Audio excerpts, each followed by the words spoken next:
오늘 말씀의 제목이 고난 속에서의 말씀 회복 2라 지난주에 이어서 이렇게 시리즈로 이렇게 하는 것입니다.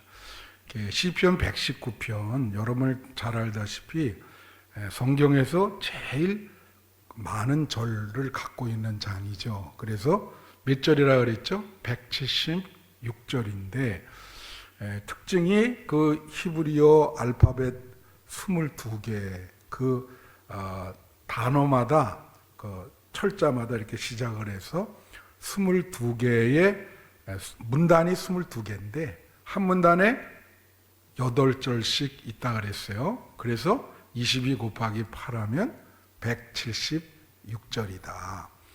특징이 또 뭐라 그랬죠?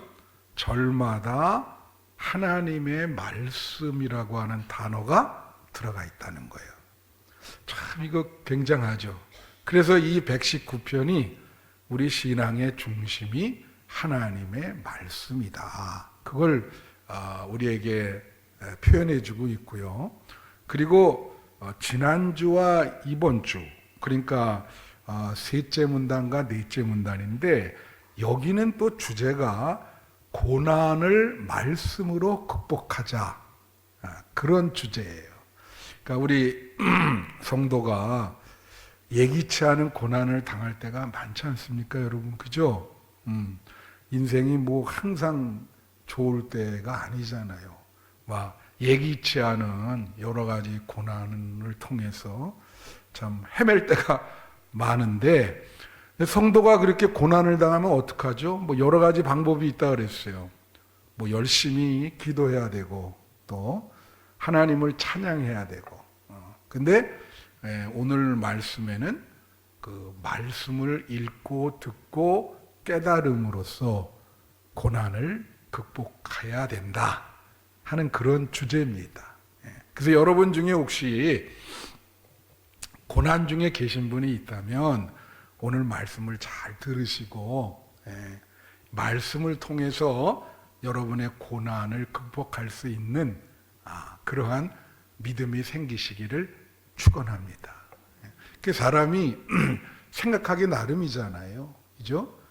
여러분이 그래도 믿음으로 잘 살아보자 그렇게 생각하면 우리가 잘 극복할 수 있는 것입니다. 그래서 오늘 이 8절인데요, 이 8절을 세 주제로 나눠서 한번 여러분에게 한 절 한 절씩 이렇게 주석을 이렇게 해드릴게요. 첫 번째는 뭐냐면요, 고난 속에서 말씀을 붙드는 신앙이다. 고난 속에서는 말씀을 붙들어야 된다는 거죠. 그래서 여러분이 말씀을 붙들 때 그 고난을 극복할 수 있게 해주신다. 그래서 이게 시편 119편 25절부터 27절인데요. 25절 한번 보겠습니다. 내 영혼이 진토에 붙어 싸우니 주의 말씀대로 나를 살아나게 하소서. 그랬어요. 자, 요거 내 영혼이 진토, 이게 히브리어로 아파드라고 하는 말인데 흙재, 그죠? 근데 이런 말도 있어요. 쓰레기 더미라는 말이 있습니다. 이 뜻에. 그러니까 자기 영혼이 완전히 이 쓰레기 더미에 이렇게 영혼이 버려져 있다는 거예요. 거기 그냥 쓰레기 더미에 붙어 있다는 거예요. 그냥 가끔 보면 이렇게 쓰레기 더미에서 사는 사람들이 있거든요. 이런 특종 이런 데 보면은 세상에 그 쓰레기 더미에서 이렇게 사시더라고요. 그냥. 자기 지금 마음이 그렇다는 거예요. 그런데 이 쓰레기 더미에서 산다는 거는 뭐예요?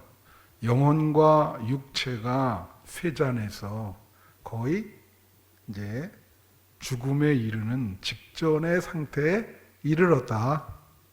근데 여러분이 인생 살면서 이러한 고난을 당해본 경험이 있으세요? 이 시편에는 대부분 이런 굉장한 고난을 당한 사람들이 이 시편을 쓰거든요. 여러분 그런 여기 고난 당해본 다들 있으시겠죠. 저도 이런 아주 너무 절대절명의 고난을 당한 경험이 있습니다. 거의 죽음에 가까운 정도로 육체와 영혼이 쇠잔하고 마치 쓰레기 더미에 버려져 있는 그런 상황인 것이죠. 그러니까 이 시인의 지금 상황을 아시겠어요? 그런데 뭐라 하냐면 주의 말씀대로 나를 살아나게 하소서 그랬어요. 지금 자기가 막 거의 죽게 됐고 막 쓰레기 더미에 버려진 상태인데 하나님의 말씀으로 나를 살려달라는 거예요. 살려달라. 다 같이 살려달라.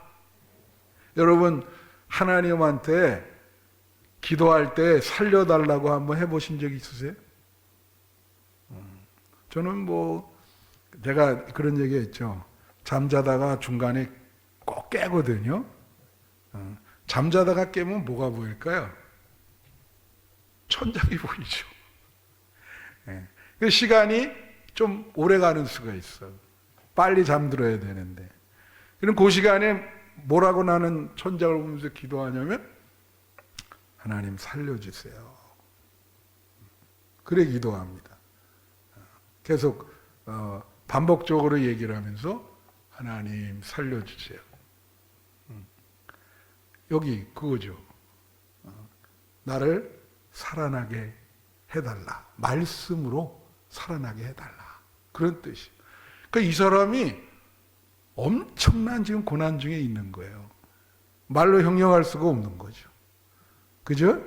완전히 쓰레기 더미에 버려져 가지고 회생이 불가능한 상태인데 말씀을 붙잡고 하나님 살려달라. 다 같이 해보세요. 살려주세요.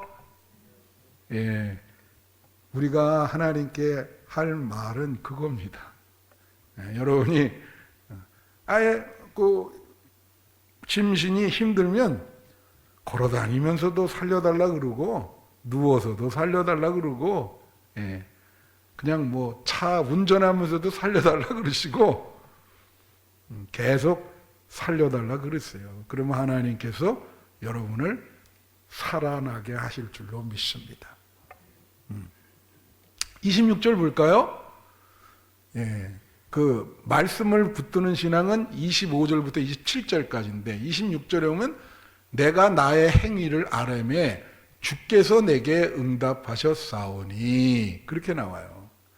그러니까 과거에 자기 행위, 자기 행동, 자기 삶 그 어려움을 당했던 그걸 말하는 거죠. 그걸 하나님께 아뢰는 거예요. 내가 지금 이렇게 어려움이 있습니다. 나의 지금 행동이 이렇습니다. 나의 삶은 이렇습니다. 그랬더니 주께서 응답해 주셨어요. 과거에. 그러니까 그걸 벗어라도 주의 율례들을 내게 가르치소서. 절마다 하나님의 말씀이 있다 그랬죠. 여기 26절에 하나님의 말씀은 주의 율례입니다. 그러니까 과거에 내가 그렇게 기도하고 그럴 때 하나님 응답해 주셨는데 그러니까 말씀을 통해서 나를 가르쳐 달라. 그거예요. 이게 이제 로마서 5장 3절 4절에 나오는 건데요. 여기 보면 다만 이뿐 아니라 우리가 환난 중에도 즐거워하나니 이는 환난은 인내를 4절 인내는 연단을 연단은 소망을 이루는 줄 아미로다. 내가 늘 말하지만 여기 연단은 뭐냐면 경험이라 그랬습니다. 경험. 원어에 보면 경험이에요. 그러니까 환난을 당했는데 인내하면서 하나님을 경험하게 된 거예요. 그래서 그 경험이 소망을 갖게 한다. 그러니까 앞으로도 내가 어려운 일이 있을 때 하나님께서 나를 구원해 줄 것이다. 왜? 과거에 그런 경험을 했으니까.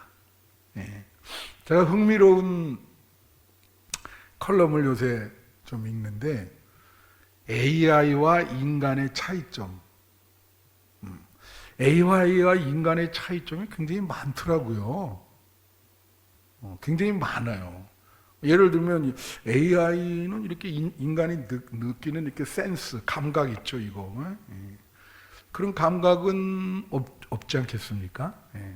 그 여러 가지 비교가 나오는데 그 중에 하나가 고통을 느끼고 그거를 극복할 수 있는 능력이 없다는 거예요.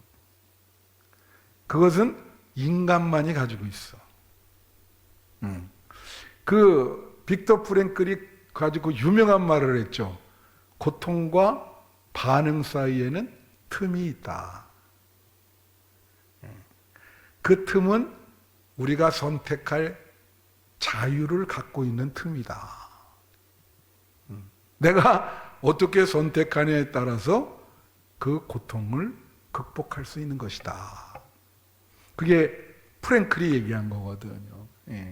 그러니까 여기는 지금 26절은 뭘 말하냐면 과거에 고통을 당할 때, 고난을 당할 때 하나님께 기도했을 때 하나님이 구원해 주는 경험을 한 거예요. 그래서 앞으로도 이런 고난을 당할 때 하나님이 구원해 줄 것이다. 그런 소망을 갖고 있는 것이죠. 그리고 이제 27절 보세요. 나에게 주의 법도들의 길. 자, 매 절마다 뭐라 그래요? 하나님의 말씀의 단어가 있습니다. 27절의 단어는 뭐냐면 주의 법도예요. 그러니까 이 말을 하면은 이 고난 중에 뭐라 하냐면 나에게 주의 말씀을 깨닫게 하여 달라. 자, 여러분 제일 중요한 게 뭐라 그랬습니까? 어떤 상황이든 간에 말씀을 깨닫는 일이 상당히 중요한 거예요. 그냥 여러분 이 성경책은 여러분이 그냥 뭐 요새는 가지고 다니시지도 않더라고. 다 여기서 이렇게 비춰주니까. 근데 성경 제일 중요한 게 뭐냐면 읽어도 깨닫지 못할 때가 많잖아요. 깨닫는 게 중요해요. 그 말씀의 의미를 깨달을 때 거기서 믿음도 생기고 인생의 고난을 헤쳐나갈 지혜도 생기는 것입니다. 그게 말씀이 가르쳐주는 거예요. 그래서 고난 중에 말씀이 회복돼야 된다. 말씀을 읽고 듣고 깨닫는 것이 회복돼야 된다는 거예요. 그리고 주의 법도들의 길을 깨닫게 해달라. 말씀을 깨닫게 해달라. 여러분 하나님 말씀을 깨닫는 여러분이 되시기를 축원합니다. 말씀을 여러분이 얼마 정도 깨닫는지 저는 모르겠어요. 뭐 신구약 성경이 그냥 얼마나 두껍습니까? 각자 어느 때든 어느 장소에든 하나님이 그 상황에 따라 주시는 말씀이 있는 거예요. 믿으십니까? 그 말씀에 깨달음이 있어야 돼. 그래야 그 어려움을 극복할 수가 있어요. 때로는 하나님이 확신을 줄 때도 있고 어떤 길을 계시해 줄 수도 있어요. 말씀을 통해서. 때로는 말씀을 통해서 위로를 해줄 수도 있고 힘내라. 그 말씀이 중요한 거예요. 그러면서 뭐라 하냐면 그리하시면 내가 주의 기이한 일들을 작은 소리로 읊조리이다. 여기에 이제 기이한이라는 말이 그 팔라라고 하는 히브리어 원어인데 이건 뭐냐면 경이롭고 놀랍다는 거예요. 그러니까 주님의 기적, 주님이 베푸시는 그런 기적과 그런 주님의 행동은 놀랍죠. 경이롭죠. 그거를 작은 소리로 읊조리이다. 이게 읊조리이다가 히브리 원어로 시아크인데 이 말은 말하다라는 뜻도 있지만 중요한 뜻은 노래하다, 찬양하다입니다. 그러니까 뭐예요? 말씀의 깨달음을 주시면 이 어려운 상황에서 주님의 기적을 찬양하겠다는 거야. 할렐루야. 고난 속에서 찬양하겠다. 여러분 오늘 이렇게 보니까 아주 찬양했잖아요. 그런데 이게 비가 많이 와서 그런지 약간 좀 힘들이 없으신 것 같아. 세게 막 찬양. 제가 그랬죠. 이렇게 유학을 가는데 혼자 이제 외롭게 공부를 해야 되는데 말도 잘 안 들리고 너무 외롭고 너무 힘들었어요. 적응하기가. 그래서 내가 어떻게 했다 그랬죠? 그 신학교 채플이 있었거든요. 그래서 거기 일찍 가가지고 요새 노장로님 낮에 와서 여기 와서 기도하듯이 혼자 가서 찬양하는 거예요. 그 찬양을 있잖아요. 이상하게 1시간 정도 하면 이상하게 그 고향이 되면서 힘이 나요. 그래, 내가 여기서 어떻게든지 버텨서 잘 졸업을 해야지. 작은 소리로 찬양하는 거죠. 막 이렇게 주님의 기적을 찬양하는 거예요. 고난 속에서 할렐루야. 그게 이제 보세요. 말씀을 깨달으면 주님의 은혜를 찬양하겠다. 노래하겠다. 깨달음이 먼저죠. 그리고 주의 은혜를 찬양하겠다. 할렐루야. 그래서 이 첫 번째 25절부터 27절은 고난을 당할 때 말씀을 붙들어라. 그 말씀을 통해서 살아나게 하시고 회복하게 하신다. 그런 뜻이죠. 두 번째로 고난 속에서 진리를 선택하는 신앙이다. 고난 속에서 진리를 선택한다는 거죠. 그게 28절부터 30절이에요. 그래서 28절에 한번 보시면 또 이런 말이 나오죠. 아까는 25절에 뭐라 그랬어요? 나의 영혼이 진토. 그랬죠. 여기는 뭐라 그러죠? 28절은? 나의 영혼이 눌림으로 말미암아 녹사오니 그랬어요. 이거는요, 그냥 이렇게 읽으면 감흥이 안 와요. 오니? 예서나 이거? 왜냐? 이거는 사실 경험한 사람만이 이런 기절을 보면 눈물이 나면서 그래. 이 상태는 어떤 상황을 말하냐면 우리가 우리나라 말로 얘기하면 뼈가 녹아 들어갑니다. 그런 표현이 있잖아요. 너무 고통스러워서 뼈가 녹아 들어갑니다. 그런 뜻인 거예요. 여러분이 그런 상황에 처해 본 경험이 있어요? 우리 송 권사님은 우리 정 권사님이 그냥 한 달 동안 병원에 폐혈증으로 의식 없이 들어누워 있어가지고 나한테 간증하는 말이 병원 그 앞에 앉아가지고 중환자실 앞에 앉아서 밤낮으로 살려달라, 살려주세요. 그것만 했대요. 한 달 동안. 그런 상황이에요. 그런 상황. 저게. 그게 한 달 동안 그것만 했는데 한 달 후에 깨어났다는 거야. 그러니까 여기서 눌림이라는 말은요, 이게 투가라고 하는 말인데 이게 슬픔, 극심한 그 오늘날로 얘기하면 무슨 공황장애 같은 거예요. 그냥 견딜 수가 없는 거예요. 사람이 너무 이게 근심과 고통과 슬픔이 있으면 가만히 앉아있지를 못합니다. 막 눈도 막 동공도 막 이상해지고, 그러니까 막 영혼이 눌림으로 녹아진다 그런 표현을 쓰잖아요. 얼마나 힘들면 이런 표현을 쓰겠습니까? 여러분, 얼마나 힘들면 이런 표현을 쓰냐고. 내 영혼이 눌림으로 녹아진다. 녹아진다. 그러니까 그렇게 얘기하면서 뭐냐면 또 말씀이 나오잖아요. 여기. 주의 말씀대로 나를 세우소서. 따라하세요. 주의 말씀대로 나를 세우소서. 네. 이 말씀으로 나를 세워달라 그러는 건데, 이 세우다라는 말이 히브리어의 쿰입니다. 쿰인데 이 단어는 무슨 뜻이 있냐면 강하게 하다, 복구시키다는 뜻이 있어요. 다시 복구시켜달라, 회복시키다, 회복하게 해달라. 말씀으로 나를 이 고난 속에서 강하게 하시고 복구시키시고 회복시켜달라는 거지.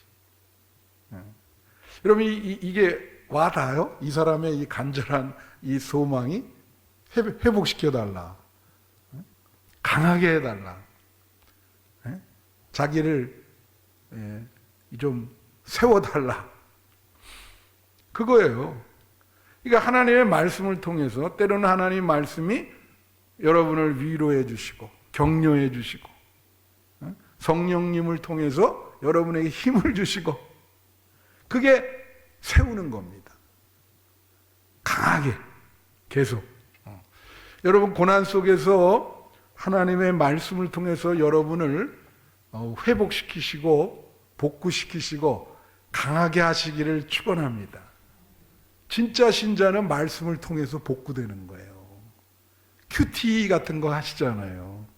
고난 속에서 말씀의 큐티를 통해서 복구되고 회복되는 거예요. 그러니까 이 시편 119편의 전체 주제가 말씀인 거예요. 이 말씀 중심으로 고난도 해결하고 소원도 성취하고 계속 이제 이어져 나가는 거죠. 자, 29절에 보겠습니다. 고난 속에서 진리를 선택하는 신앙이 두 번째 파트인데, 여기서 보면은 이제 이 고난 속에서 진리를 선택하는 신앙은 두 가지로 이루어집니다. 하나는 분리, 또 하나는 선택. 분리와 선택. 여러분 진리라는 걸 뭐라고 생각합니까? 여러분 진리. 우리는 하나님의 말씀이죠. 네. 여기서 29절에 주의 법, 이게 말씀인 거예요. 말씀이 진리. 그러니까 말씀을 택한다. 일반 이런 철학에서는 진리를 뭐라 하냐면요, 어떤 이 사물을 보잖아요. 사물을 우리가 인식을 한단 말입니다. 인식을. 이걸 지성이라 그러는데, 이 사물과 이 지성이 일치되는 걸 진리라 그래요. 일치. 제대로 보는 거죠. 그러면 여기서 뭐라 그래요? 거짓 행위를 내게서 떠나게 하시고 그랬습니다. 이 떠나다는 건 분리예요. 거짓을 자기에게 떠나게 해달라. 거짓을 떠나게 해달라. 거짓의 반대는 진실이고 진리죠. 그러니까 거짓 행위를 한다는 건 아까 내가 말했죠. 사물, 바깥의 사물을 내가 인식을 하고 이게 사물이 제대로 내 눈에 들어오는데 그 일치가 진리인데 내 지성이 제대로 이 바깥 사물을 보는데, 거짓은 뭐예요? 제대로 못 보는 거예요. 제대로 못 본다니까? 제대로 못 본다는 건 뭐예요? 왜곡하는 거예요. 왜곡. 사물과 사실을 왜곡해. 왜곡해서 들어와. 그래야 자꾸 어떻게 될까? 판단을 잘못하게 되고, 자꾸 어떻게 되죠? 진리에서 떠나는 거예요. 거짓을 자꾸 행하게 되지.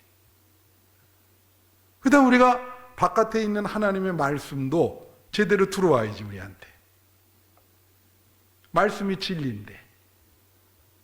제대로 안 들어와.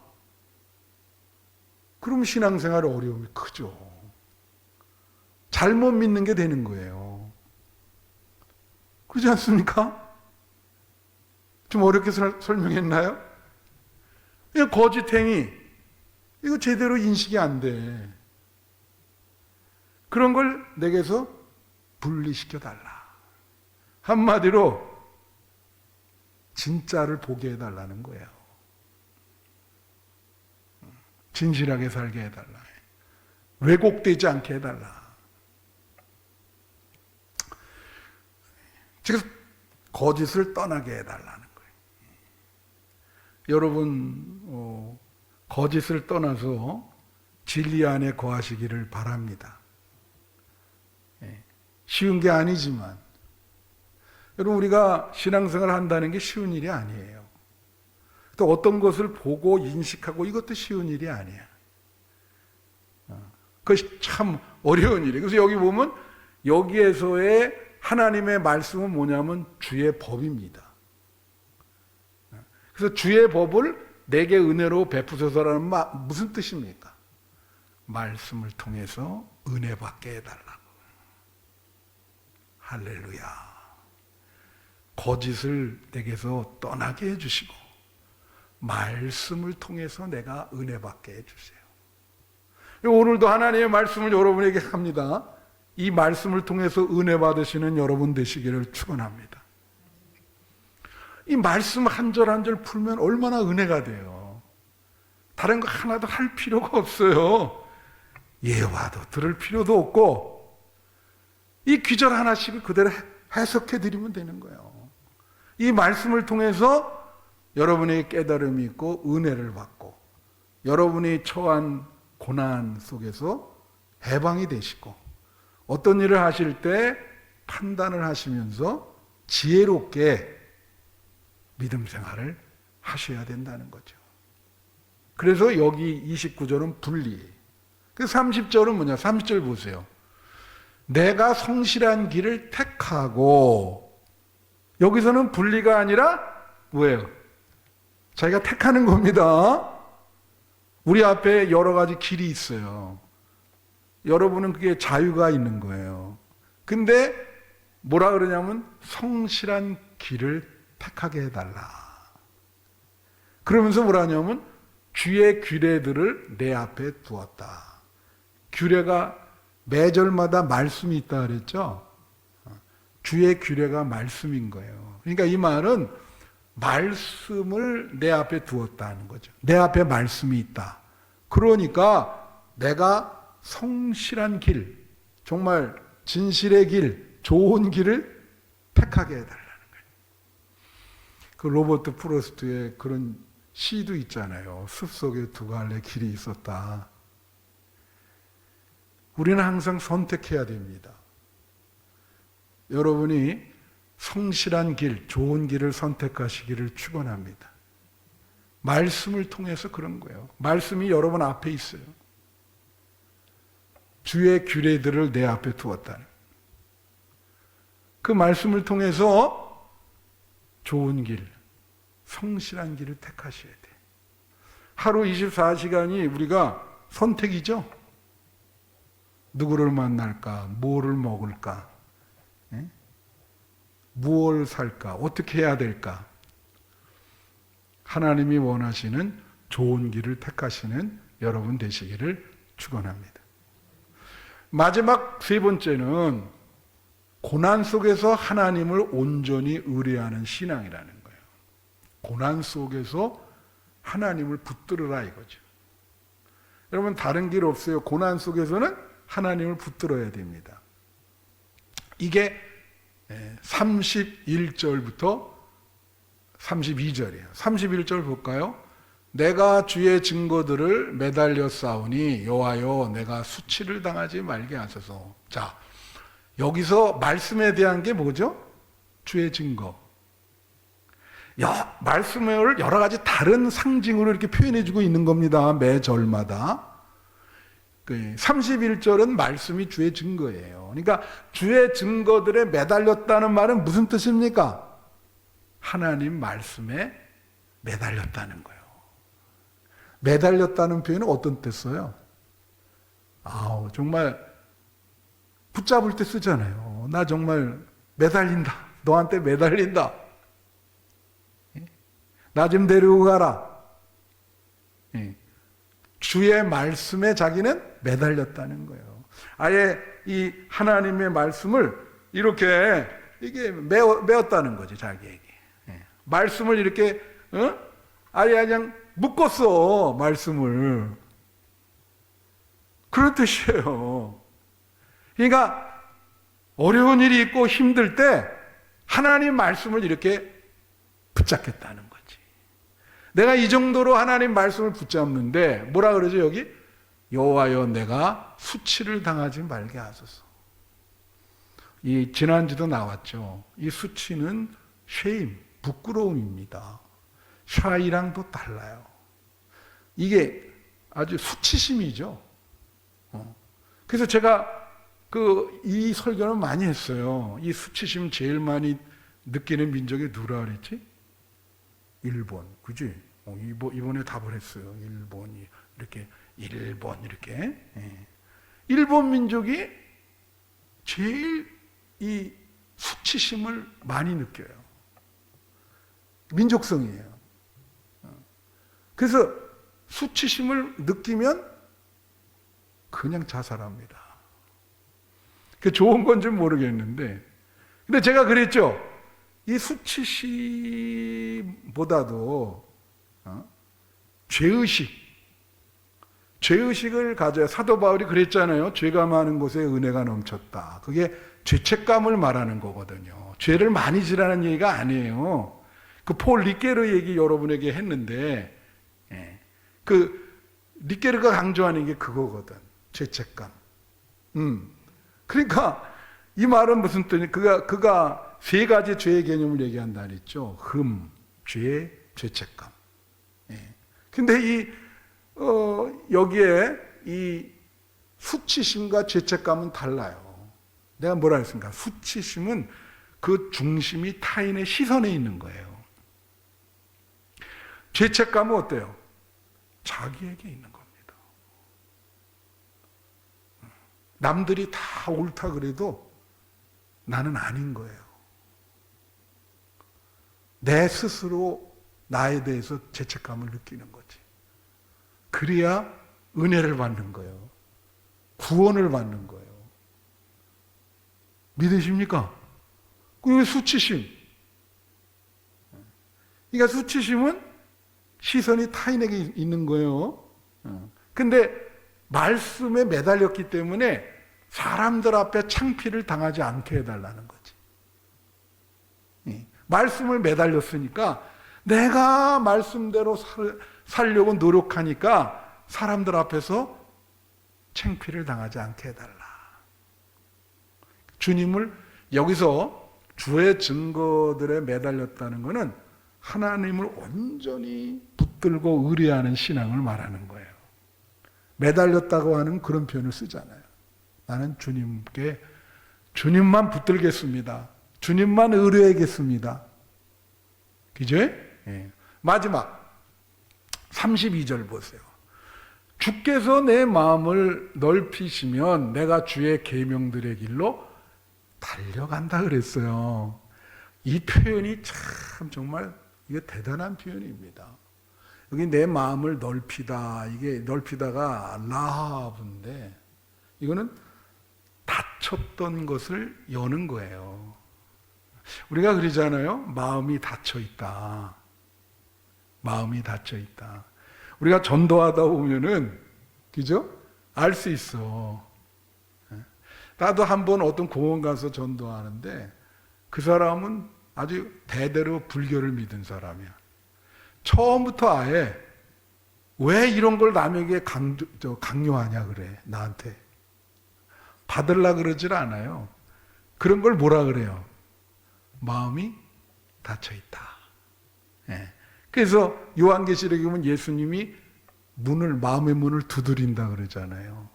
네가 열면, 마음 문을 열으면 내가 너한테 그 마음으로 들어가겠다. 그래서 나는 너로 더불어 먹고 너는 나로 더불어 같이 먹으리라. 그게 뭐예요? 같이 살자는 거지. 여러분, 예수님을 향해서 마음 문이 확 열려 있습니까? 할렐루야. 열려 있어요? 아니면 여러분 마음속에 예수님이 계시는 줄로 믿습니다. 이미 여러분 열려 있잖아. 그러니까 이 닫힌 것을 마음을 연다는 거죠.